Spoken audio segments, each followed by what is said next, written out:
Après avoir parcouru des sites spectaculaires comme le lac Belwedan, la majestueuse cathédrale d'Iminifri et les lacs enchanteurs d'Isli et Tisli, nous avons continué notre route à travers les montagnes du Haut-Atlas.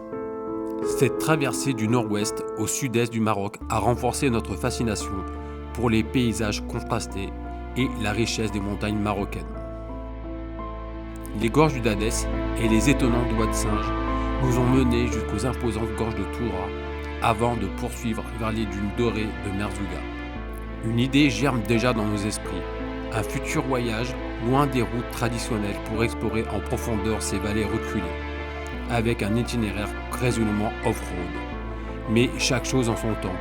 Aujourd'hui, cap sur les dunes de l'Erkshebbi.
Allez, après 2 jours passés, là je me mets un peu à l'abri du vent.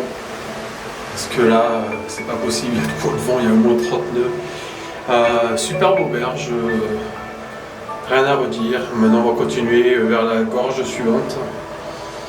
Et on n'est pas loin de Merzouga. Allez, on est parti direction les gorges de Toudra. Bon, il y a 2 heures de route, mais on va descendre tranquillement. On a le week-end pour ça.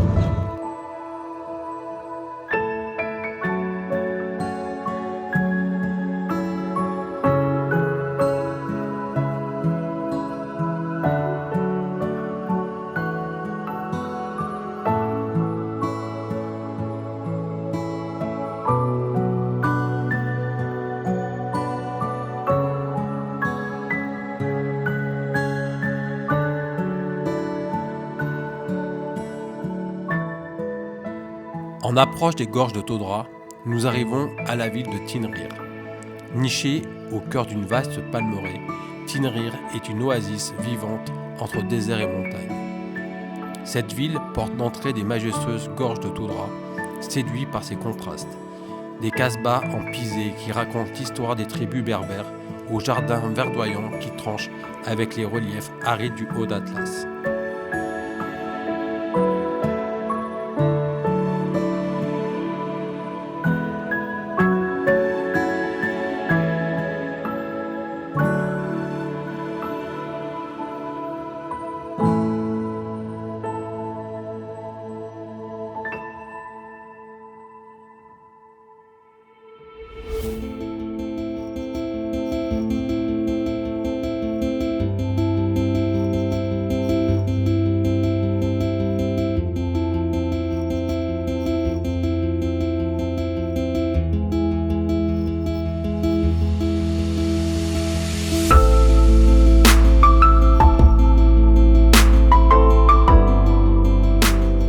Située à proximité de la ville de Tinrir, au sud-est du Maroc, les gorges de Toudra sont l'un des sites naturels les plus impressionnants du pays.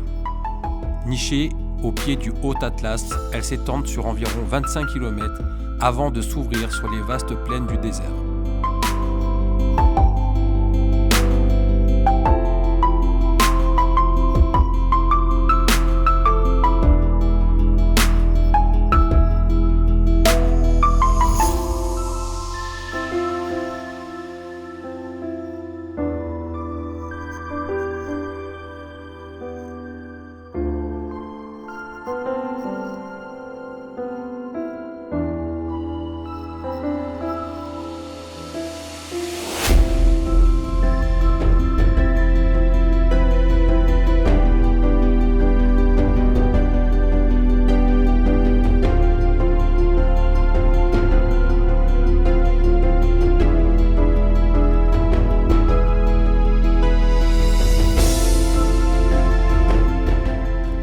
partie la plus spectaculaire des gorges se trouve dans un canyon étroit où les parois, hautes de 150 mètres à 300 mètres, se resserrent parfois à moins de 10 mètres. Ces falaises imposantes, sculptées par des millénaires d'érosion par la rivière Todra, offrent un cadre grandiose, particulièrement apprécié des amateurs de nature et de grimpe.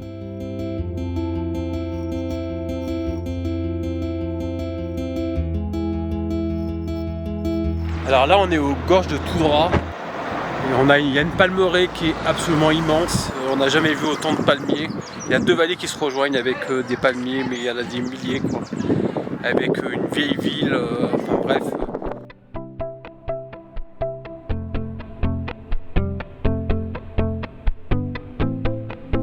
Les gorges attirent chaque année des visiteurs du monde entier, fascinés par la beauté brute de ce lieu. Les randonneurs peuvent explorer les sentiers qui serpentent le long de la rivière, tandis que les grimpeurs s'attaquent aux parois calcaires devenues un haut lieu de l'escalade au Maroc.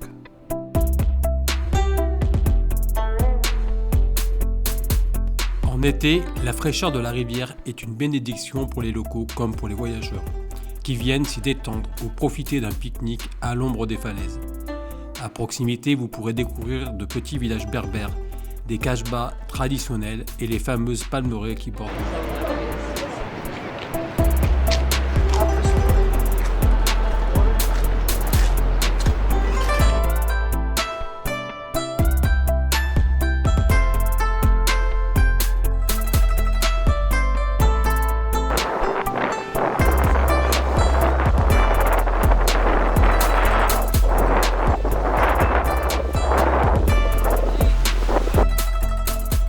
Accessibles par une route bien entretenue depuis Tinrir, les gorges de Todra sont une étape incontournable pour quiconque explore le sud marocain.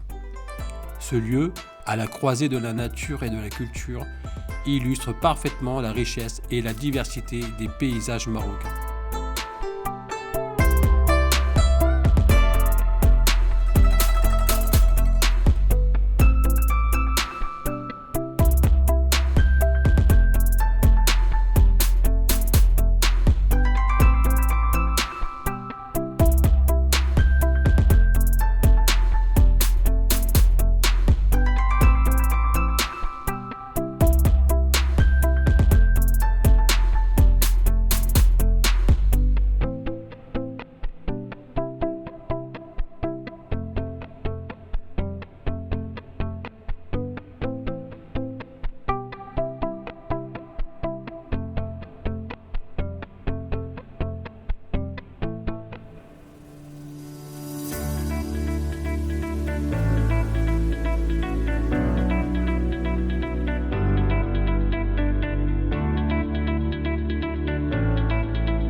En amont des majestueuses gorges de Todra, un projet d'envergure prend forme. La construction d'un barrage destiné à gérer les ressources en eau de cette région semi-aride du sud-est marocain. Situé dans une zone où la gestion de l'eau est un enjeu vital, ce barrage a pour objectif principal de réguler le débit des l'oued Todra, de prévenir les crues soudaines et de garantir un approvisionnement en eau constant pour les populations locales et les cultures en aval. Ce projet d'ingénierie vise également à alimenter les palmeraies de Tinrir et des villages environnants, contribuant à préserver cet écosystème fragile. En effet, dans cette région, l'eau est une ressource précieuse, essentielle à la vie quotidienne, à l'agriculture et à la préservation des paysages qui attirent chaque année des milliers de visiteurs. Cependant, la construction du barrage soulève aussi des questions. Quels seront ses impacts sur l'environnement local, notamment sur les gorges elles-mêmes, ce site emblématique façonné par la rivière au fil des siècles? Les experts étudient attentivement l'équilibre à maintenir entre le développement des infrastructures et la conservation de ce patrimoine naturel. Si le barrage promet des avantages économiques et sociaux importants, il incarne également les défis auxquels le Maroc est confronté pour concilier modernisation et préservation de son environnement unique.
Ce soir, nous bivouaquerons sur le plateau de En Hamag, la montagne de la grotte en berbère. Situé à 1700 mètres d'altitude dans le Haut Atlas marocain, ce massif méconnu dévoile un paysage sauvage ponctué de formations rocheuses uniques et de grottes chargées d'histoire.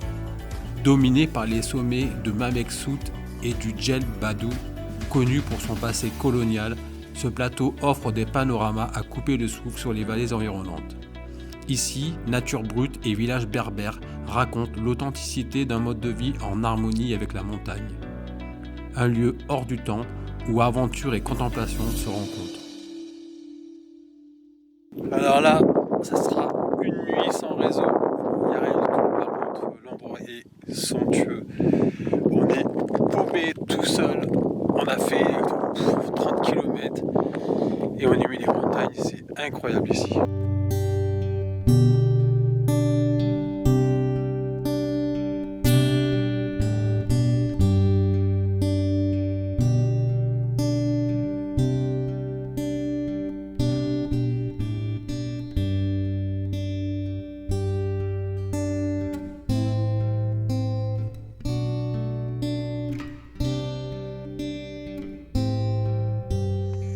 Oh, mais trop bien dormi ici. C'est beau là. Il fait pas trop chaud pour l'instant encore, ça va? Non, il fait super bon. On déjeune dehors? Ouais, avec plaisir là. Un petit café, il est en train de chauffer. Là il fait bon, il n'y a pas de vent alors donc.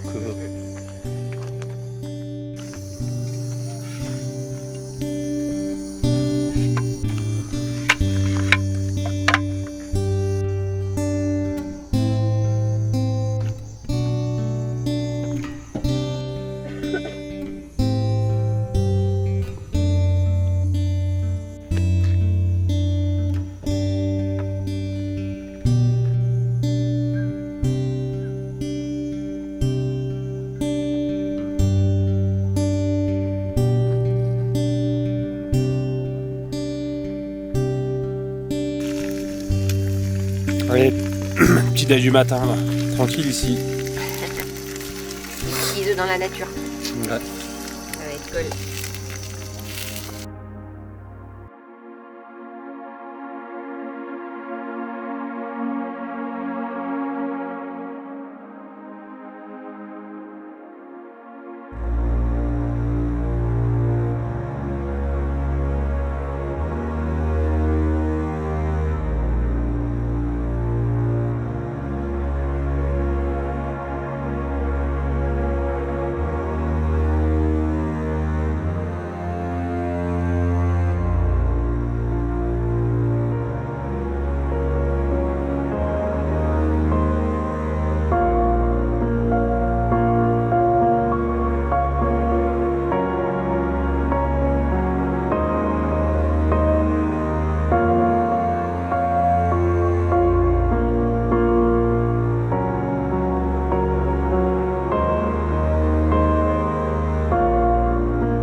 Nous poursuivons notre route vers l'est pour rejoindre une vallée qui s'étire au nord de Goulmina, un territoire marqué par ses palmeraies verdoyantes, ses ksours en pisé et son riche patrimoine culturel.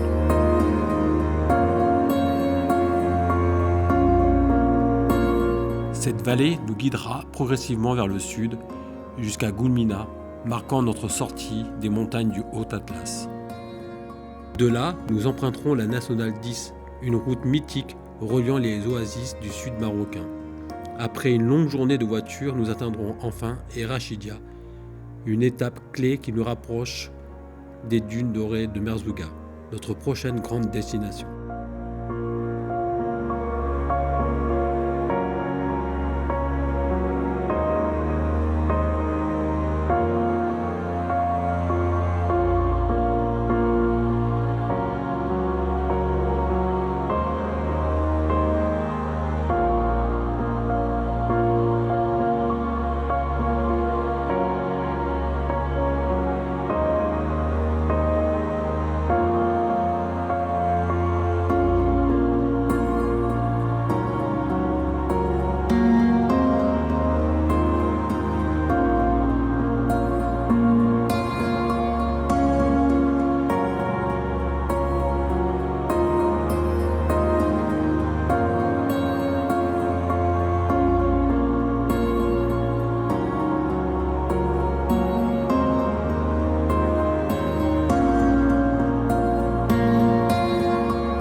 Alors là, on est en train de redescendre la vallée du Ziz.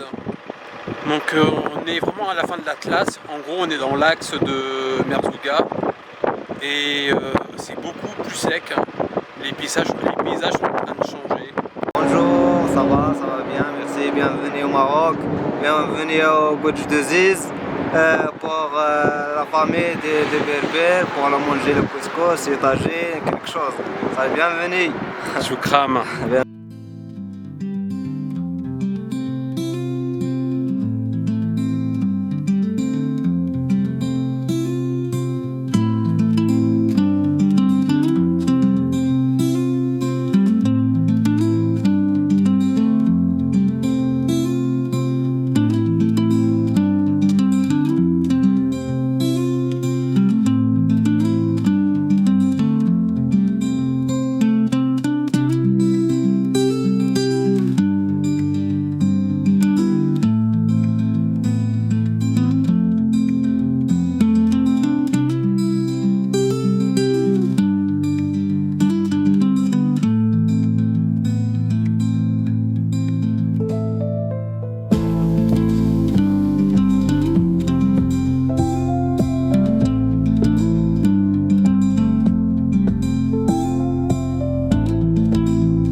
Bleu, tu l'as vu? J'ai vu le panneau, mais là pour l'instant, je vois pas du tout les palmiers. Tout droit. C'est au bout de la route. D'accord. Ouais, il faut aller tout au bout. C'est à côté des maisons. J'espère qu'il y a de l'ombre. Parce que là, il commence à faire chaud, 35 degrés. Ça cogne. Vas-y. Ça y est, je viens de voir les palmiers. Ok. Impeccable, c'est tout droit.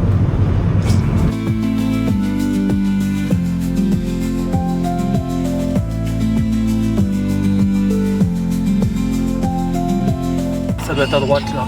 Ouais, continue. Il y a l'entrée de la Palmeraie là. Ouais. On est censé être arrivé. Ah, je vois une porte en face de nous là. Descente.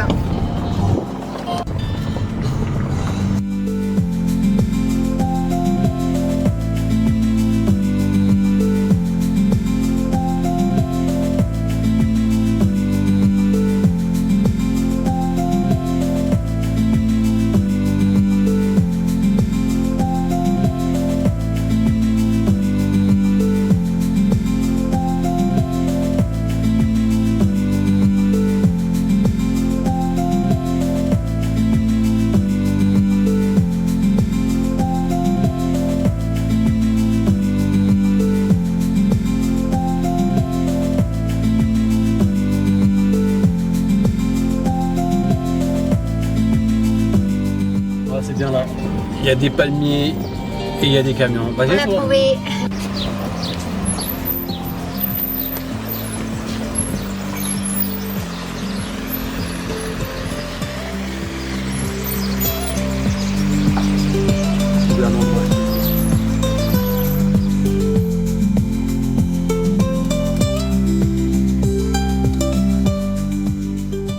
Une fois n'est pas coutume, cette nuit a été plutôt horrible.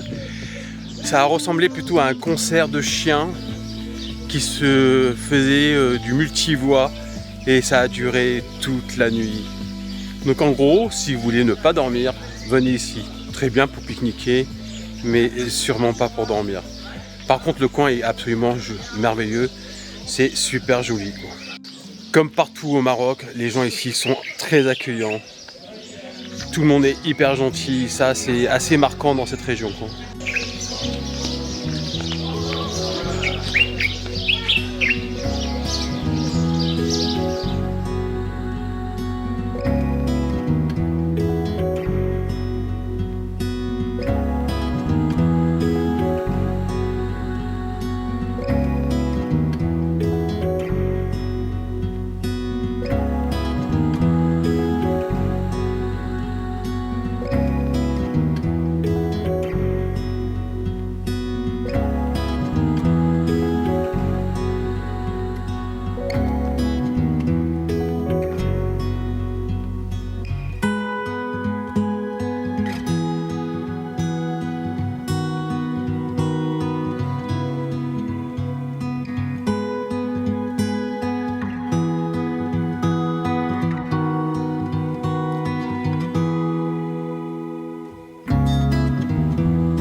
Allez, on est parti.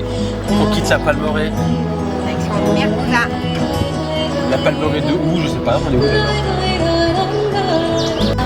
Alors nous étions à la Palmeraie de Maral. Donc à 2 heures de Merzouga encore, on dirait de la route. Mais bon, ça va, il est 11 heures. Donc on y sera pas tard et après on va chercher un endroit surtout sans chien.